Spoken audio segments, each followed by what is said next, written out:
रायसेन के बरेली विधानसभा क्षेत्र के विधायक एवं स्वास्थ्य राज्य मंत्री नरेंद्र शिवाजी पटेल के पुत्र पर मारपीट का आरोप लगा है। एक दंपत्ति ने उन पर मारपीट का आरोप लगाते हुए पुलिस में शिकायत दर्ज कराई है। इस संबंध में अब राजनीति गर्मा गई। पीसीसी चीफ जीतू पटवारी ने मीडिया कर्मियों के सामने आकर बताया कि मंत्री जी ने अपने पद का दुरुपयोग करते हुए 4 पुलिस कर्मियों को सस्पेंड करवा दिया है, जिससे पुलिस कर्मियों का मनोबल गिर सकता है। यदि उनका सस्पेंशन वापस नहीं होता है तो कांग्रेस थाने के सामने धरना देगी। वही दंपत्ति भी मीडिया के सामने आए और उन्होंने आरोप लगाया कि मंत्री पुत्र ने अपने साथियों के साथ हमारे साथ मारपीट की गई है। अब सच्चाई क्या है यह तो जांच के बाद ही पता चलेगा। उनके साथ 6-7 लड़कियां थी, वो भी नशे में थी। लड़कियों जी थी उतर के मेरी वाइफ के साथ बदतमीजी कर रही थी। लड़के मेरी वाइफ का हाथ पकड़ के बाहर खींच रहे थे। तो मैं एक अकेला व्यक्ति कितने दिन लोगों का मुकाबला करूंगा? और बार बार ये कि तुझे और तेरा रेस्टोरेंट और तेरी वाइफ को गायब कर देंगे, हम मंत्री के बेटे हैं, क्या कर लेगा तू हमारा? वही सेम चीज़ यहाँ पर थाने में जब मैं बैठ के FIR लिखवा रहा हूँ तो उनकी तरफ से एक लड़का आके पुलिस के सामने मुझे थाने में धमका रहा है कि कहाँ मिलेगा तू? तो किससे न्याय की उम्मीद करें? पुलिस से बोल रहा, पुलिस आप मंत्री पद है, आप मंत्री हो तो क्या आप रोड पे चलते हुए किसी को भी रौंद दोगे? मंत्री जी ने क्या कहा आपसे थाने में? मंत्री जी से मेरी मुलाकात नहीं हुई। मंत्री जी के बेटे और उनके दोस्तों ने मेरे साथ थाने में भी अभद्रता करी। मेरे सर में 6 टाके आए हैं, आधा इंच गहरा छेद है, लेकिन वो 307 नहीं है, वो 324 है, क्योंकि उनके पास मंत्री पद है। देखो ऐसा है, अभी SSP साहब से और TI साहब से हमारी चर्चा हुई। आज के समाचार पत्र और मीडिया में ज्वलंत मुद्दा है कि सरकार के एक मंत्री के परिवार के लोगों ने आतंक मचा दिया और बेटा फ्री घूम रहा है। मंत्री जी थाने में आए, उन्होंने 4 पुलिस वालों को सस्पेंड किया। मीडिया के हिसाब से हमें पता चला है। सुबह मुझसे संपर्क किया गया विवेक ने कि भैया मेरे साथ ये पत्रकार है, मीडिया जगत के व्यक्ति है, इन्होंने कहा मेरे साथ अन्याय हो गया, अत्याचार हो गया और मेरी FIR नहीं लिखी गई। मैंने इनसे कहा कि आप पुलिस में चले जाएं, फ़ोन पे जो बातें हुई उसमें इन्होंने कहा मैंने सब प्रयास कर लिया तो भी नहीं लिखी गई। मैं सही कह रहा हूँ कि गलत जगह बता रहा है। मैं खुद पहुंचा था और TI साहब से बोला था।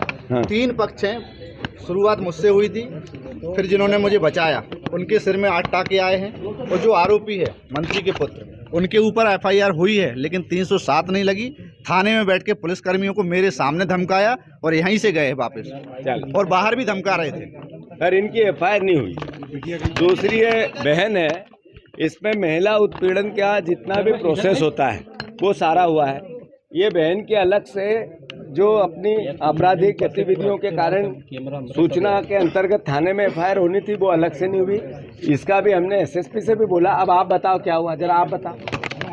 उन्होंने मुझ पे हमला करा, मुझे खींचतान भी करी। मैं बिल्कुल भगी हूँ, नहीं तो लिटरली पता नहीं क्या हो जाता। मैं कुछ इतने सारे वो लोग नशे में लड़के लड़कियाँ गाड़ी में थे कि मैं बस अपनी जान बचा के भगी हूँ। उन्होंने हस्बैंड को पूरा जानलेवा हमला करा है, ना इन्होंने 307 लगाई है, ना कुछ एक्शन लिया गया है उसके खिलाफ। और वो लोग आराम से सो रहे हैं और हम डरे हुए बैठे हैं। अभी भी डर लग रहा है? अभी भी डर लग रहा है पद का गलत फायदा उठा क्योंकि वो मंत्री का बेटा है और वो बस थाने में भी हमको धमकी दे रहा है। अच्छा, कि हम देख लेंगे, तुम्हारा रेस्टोरेंट देख लेंगे। थर्ड ये है, तो इनका कहना ये है कि हमें अगर ये हालात है कि रात को जब ये पूरी घटना SSP साहब से बात की, उन्होंने कहा हम पुलिस प्रोटेक्शन में इनको लेके आए, इनको कोई खतरा नहीं होने दिया। इसका मतलब इनको फिर से सिक्योरिटी चाहिए। इनको अभी ये रेस्टोरेंट चलाएंगे फिर मारपीट होगी, कौन जिम्मेवार होगा? थर्ड, ये मेन आदमी है जिनके सर में 7 टाँके आए हैं, जो आप लोगों ने मीडिया ने भी बताया है। इसमें 307 बनती है पर 307 नहीं हुई। ये कहा गया है कि इन्वेस्टिगेशन में आएगा, तो मैं मानता हूँ ये आपत्तिजनक है। इनको मेडिकल रिपोर्ट अवेलेबल करानी चाहिए। प्राइवेट कंप्लेंट भी करना चाहते हैं। अव्वल ये घेरा है, ये देख लो। अब ये अपने आप में गवाह बोल रहा है। अभी मैं कांग्रेस पार्टी का निर्णय ये है या धर्म ये है कि मुख्यमंत्री जी आप गृह मंत्री हैं, आपकी अराजकता मध्य प्रदेश की जग जाहिर होने लगी है। अगर इस तरीके से आप गृह मंत्रालय चलाएंगे, आपका पूरा मध्य प्रदेश परिवार होना चाहिए। इस तरह के दुर्व्यवहार, पक्षपात, पुलिस को 4 लोगों को सस्पेंड किया गया अखबार के हिसाब से, मतलब ये अन्याय की पराकाष्ठा है। इधर तो आतंक मचा है, उधर पुलिस वालों को सस्पेंड क्यों करेंगे? पुलिस वालों को सस्पेंड क्यों करना चाहिए? अगर पुलिस को भी सस्पेंड किया, कांग्रेस पार्टी थाने के सामने धरना देगी। अगर पुलिस को सस्पेंड किया तो ये गलत तरीका है। अगर पुलिस का मनोबल घटा हुआ रहेगा, गिरा हुआ रहेगा, तो क्या संभव है कि आप कानून व्यवस्था सही रख सकते हैं? घोर आपत्ति है। मुख्यमंत्री जी संज्ञान में ले, मैं उनको आज इस पूरी घटना का पत्र लिख रहा हूं और इनके साथ न्याय की गुहार कर रहा हूं। ये इस तरह की अराजकता मध्य प्रदेश में बढ़ती जा रही है, मैं मानता हूं इस पर अंकुश लगाना चाहिए। धन्यवाद।